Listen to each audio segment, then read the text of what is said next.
Hey, it's JC14224 once again with NASCAR Thunder 2004. And in this episode of our third season in career mode, we are going to be completing race 33 of 36, the Georgia 500 at Atlanta Motor Speedway. In the last episode, just yesterday, we went to Martinsville in the test car, where I qualified on pole, blew up the race car in qualifying, and we started off the race. We had a three-wide situation with Tony Stewart, Dale Earnhardt Jr., dealt with some lap traffic. I waited out all the way until lap 28, and then the caution came out because Christian Fittipaldi just left pit road, and that's a caution in this game.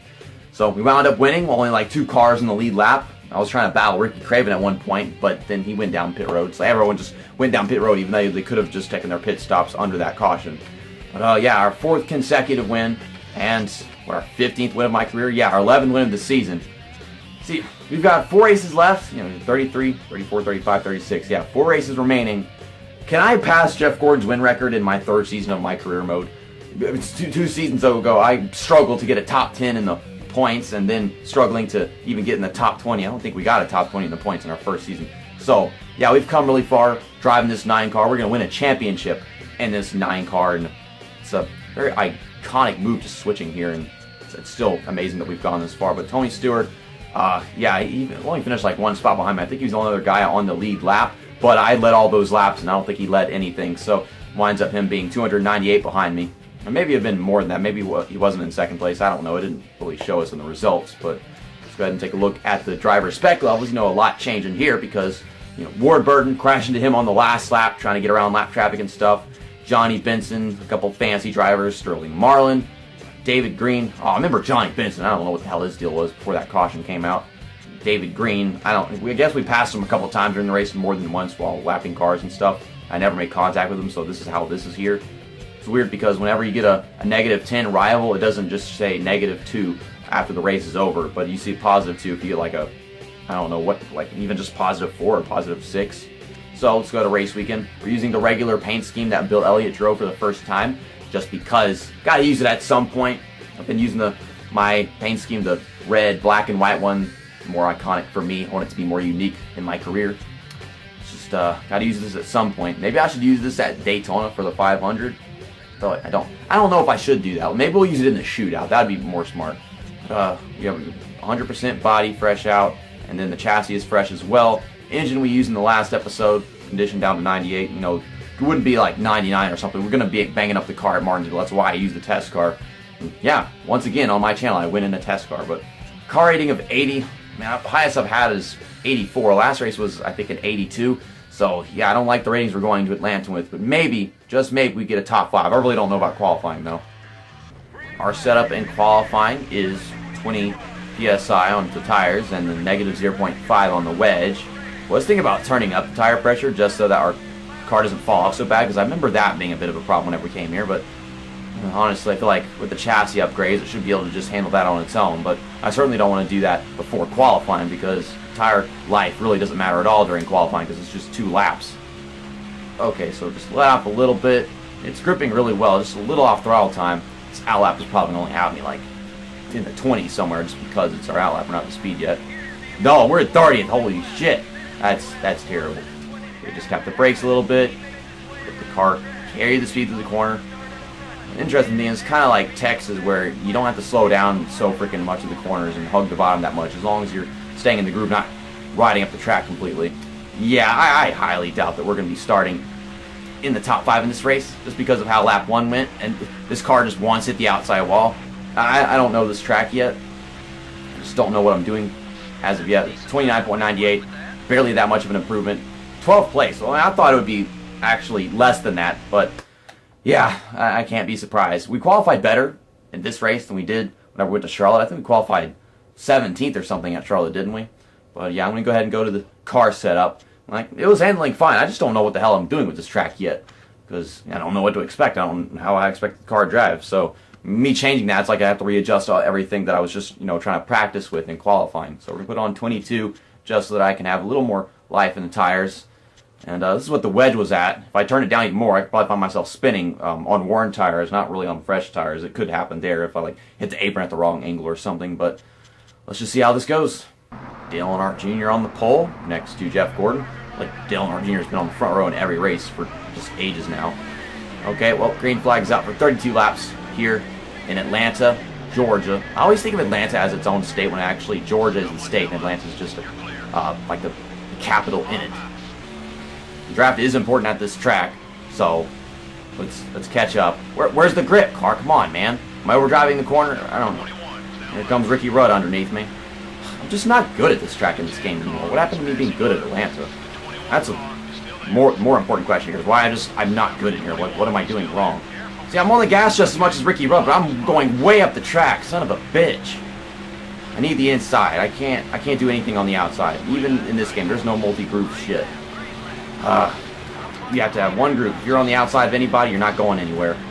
Well, Ellie Saller's dropping off on the outside. I can't get to the inside because people keep on passing me.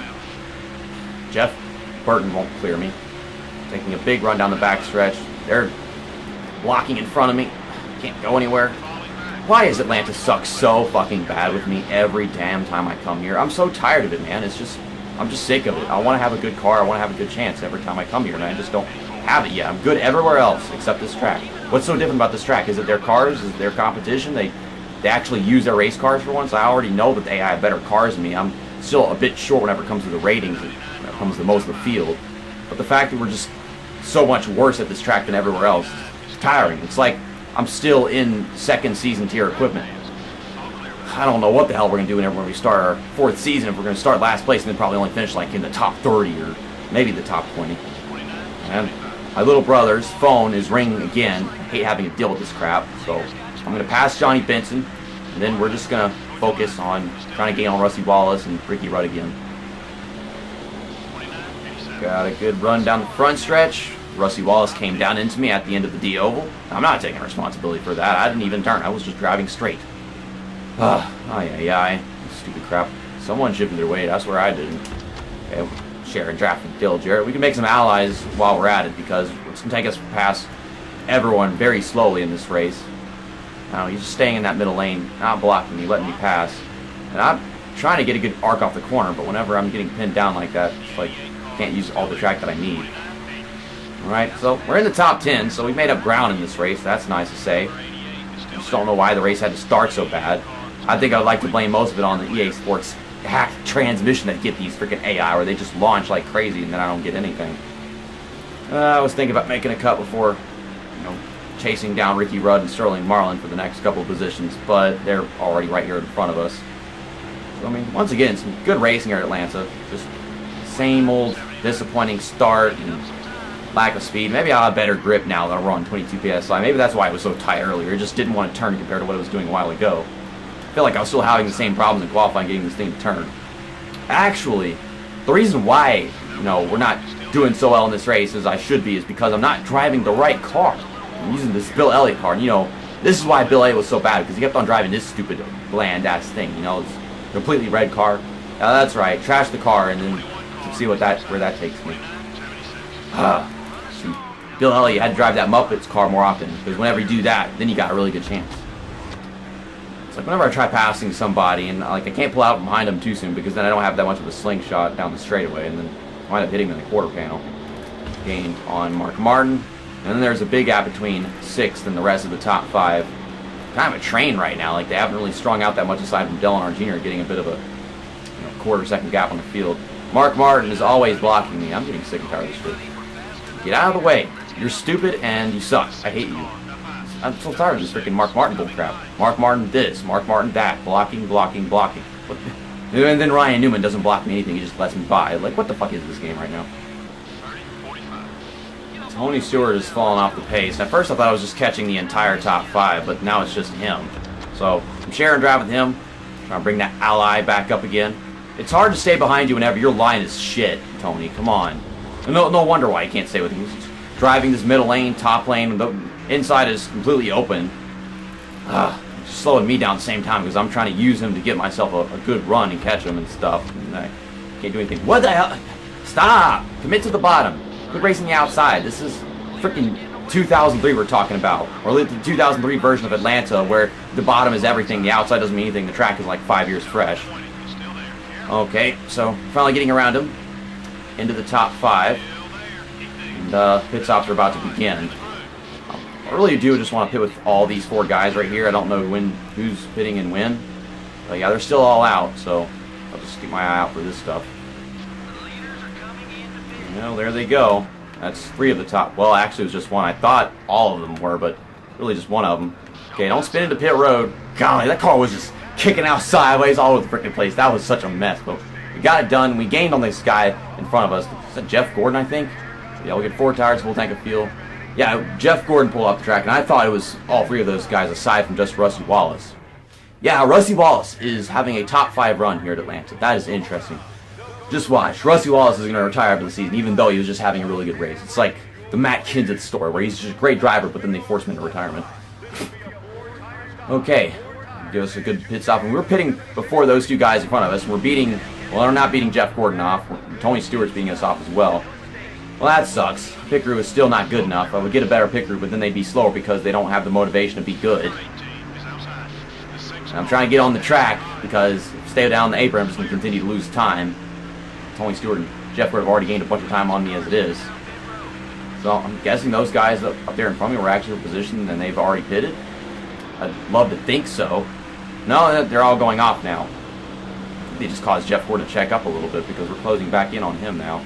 We're right behind Tony Stewart and Jeff Gordon, so I don't have to worry about losing them and having to fight to catch their draft and race with those guys. Because we gained on Jeff Gordon entering pit road, and then those 2 leaders that stayed out, and probably Rusty Wallace as well because he was the closest to us, we should be able to get back around them and wind up being like 3rd place, maybe 2nd place after all pit stops are done with. And have a good chance to win this thing, even though it started so freaking bad for us. Off the rough start. Could have had a better qualifying session, I'm sure. Yeah, we have a chance to win this thing. It wasn't looking like that at all once it started. It's just losing in the top 10, stuff like that. Okay, well, I guess those are leaders coming onto the track. There's Jeff Burton. I need to focus. I can't focus on who's coming on the track and whatever. I can't do that right now. I've got a race to run. This is Kevin Harvick. He's going to take up that inside lane that I would like to be able to use as he comes onto the track. Yeah, I can't really think that too much about everything going on right now with pit stops and stuff. I really just got to work on passing people. Yeah, some of these guys did beat us off pit road because they pit really early. We waited a couple laps. Right? Sterling Marlin's trying to get a run on me. I'm turning all the way. This damn thing is not doing anything. He's just manipulating just everything compared to what my car can do. Okay, we're in 6th. A bunch of cars in front of us, and I can pass them all. I got Dale Earnhardt Jr. up there, so yeah, he just had a really fast pit crew. I mean, he pit, yeah, a lap later, a lap or 2 later, and he's still all the way over there. And it's just ridiculous, like how he can manage to have such a good lap off of before he takes his pit stop compared to us whenever we pit our lap early. Okay, around Kevin Harvick, staying at this bottom lane, sharing draft with Tony Stewart. So past him, I'll be 4th, 3rd, and 2nd. So yeah, it looks just as it is. Like the leader's all the way over there, and then all these guys are the remaining positions in the field, aside from Dale Earnhardt Jr. Just freaking training cars at the bottom at Atlanta. I really want to pass, but there's doesn't seem to be anywhere to pass just yet. See, he's blocking me. He's not letting me get a freaking nose in there at all. What? See, he might be an ally 90% and all that dumb shit, but in the end, he's blocking the crap out of me. Look, this game, it looks like there's no point in getting an ally. They don't race you any better. Now Jeff Gordon's getting away. Mark Martin is blocking me up high. Gonna make a crossover into turn 3. Okay, let off. Don't let the car get too tight off the corner. Okay, don't let Jeff Gordon get away. I think we've still got a little bit of his draft. We're gonna pull our way to him. But I don't know about catching Dale Earnhardt Jr. because he's just so freaking far away like always. Anytime Dale Earnhardt Jr.'s in the lead, he's just gone. Well, somebody blew up. And it's Johnny Benson. Same guy that was dicking around with me in the last episode. I am having such a hard time holding on to the draft of Jeff Gordon. I just need a really good-ass, strong draft to pull me toward him. Otherwise, if I don't have a draft, then I'm just doing everything I can to close the gap. So, clearly, I'm not that much faster at all. I just get a sniff of the draft, and then I'm gaining on him. Otherwise, I'm just stuck. So I don't know anything about Dale Earnhardt Jr. If I were to work with Jeff Gordon and try pushing him towards Dale Earnhardt Jr., that would work. But I don't know if Jeff Gordon's going to start slowing down once I'm this close behind him and stuff like that. But I don't think there's enough time for us to close in on Dale Earnhardt Jr. Jeff Gordon hit the brakes going into the front stretch for no reason. I was thinking about it, working with Jeff Gordon, trying to close in on the leader, but that's not going to work if he's going to do that. That's the thing, I can't pass him, but we're just equals right now. I need the draft, I need a massive run to be able to do it, and I wasn't even trying to pass him a while ago, so that's probably why it didn't work. We dive hard into 3, Gonna try to make some kind of slide job. Okay, let's go ahead and finish this pass already. There we go. Well, Dale Earnhardt Jr., he's gone. He's gonna win this thing. Man, I hate Dale Earnhardt Jr.'s pit crew so much. Every single time I've got a chance to win a race and Dale Earnhardt Jr. wins, it's because he beats me out of pit road just immensely. I don't know what else I can do. Well, at least the game finally put an end to our disgusting winless streak. We got 4 wins in a row. That was almost 5. I can't believe we were that close to doing it, but at the same time, so close but so far, because Dale Earnhardt Jr. and that darn pit crew. He took his pit stop a lap or 2 after us. I'm pretty sure it was only just 1 lap because he was still pretty far away. But even then, it's a whole lap on more NAS tires. We get them fresh tires and we come on, then he's just still all the way over there. And so Tony Stewart, Jeff Gordon were in reach, and we managed to get past all the other guys that were behind Dale Earnhardt Jr. I don't know what the heck happened to Rusty Lawson. Didn't see him after pit stops. But, golly, I don't know if we're ever going to have a pit crew that good. But next up is the Checker Auto Parts 500, sponsored by Havoline at Phoenix International Raceway, race 34 of 36. We're going to use the Brickyard car because I haven't used this yet, and I can't use it at the Brickyard because we're never going to be able to go there with this ride that we've got here. Unless somehow they just stay beyond the negative dropping in 50 with the happiness and stuff like that, because that happened with UAW, so maybe it could happen in our career with this 9 car. But that's the only other opportunity. I don't think it's going to last that long, even if it does continue to go below 50. We increased our points lead yet again by finishing in front of Tony Stewart. It was 298, and we went and gained 20 on him. Dang. So, yeah, I guess I finished like 3 spots or 4 spots in front of him in that race. Yeah, Dale Earnhardt Jr., he got a DNF in the last episode. And I guess he's trying to gain some of that ground back, but I think all hopes are lost for him getting into second in points. Sometimes he wins, and sometimes he just freaking blows up. Okay, driver respect levels. Some of Ward Burton is gone. This Bobby Boone, Earl Hall, these darn fancy drivers. So really, only 1 rival. These don't even count. And then we've got, 3 allies now, because we have Tony Stewart, Jeff Gordon, and Mark Martin. Mike Murphy don't count either. And now if his name was Eddie Murphy, then it would totally count.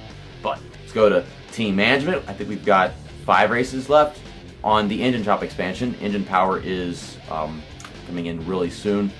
Looking forward to that. Gonna need it like always. Garage, no work to do in here. We have 2 races left until this is done being built. That looks pretty great. And this is going to be in the shop for 1 more race being repaired. So we just brought this down 2% condition. I got, made some contact with a couple drivers, and of course, any slight damage to the car, and then that's what your condition is. This one goes down to 97, so yeah, that was one that I used whenever we were at Martinsville, so that's why it's that low. Overhauls won't do anything, so we're just going to go ahead and repair it. 2 races, $318,000, and then be using this for the next couple of races. 5 races left until this one's done being built. And then bodies, yeah, we just started working on this one for repairs, and this one will be done in 6 races. And go ahead and take a look at the sponsorship. Happiness drops down to 58, of course, because I didn't qualify in the top 5. I wasn't exactly expecting it to even be possible, considering that we couldn't do it at Charlotte, and this track was even harder than that. But we qualified better at this track than Charlotte, so must have been having a really off day whenever we did that Charlotte race. But we got our top 5. We finished ahead of Tony Stewart, and I was thinking that was going to be a little bit unlikely as well. But yeah, we just wasn't having the best of races. It was Dale Earnhardt Jr. and Jeff Gordon on the front row. Usually it's Dale Earnhardt Jr. and Tony Stewart every freaking time. But see you next time. That's that, and episode over.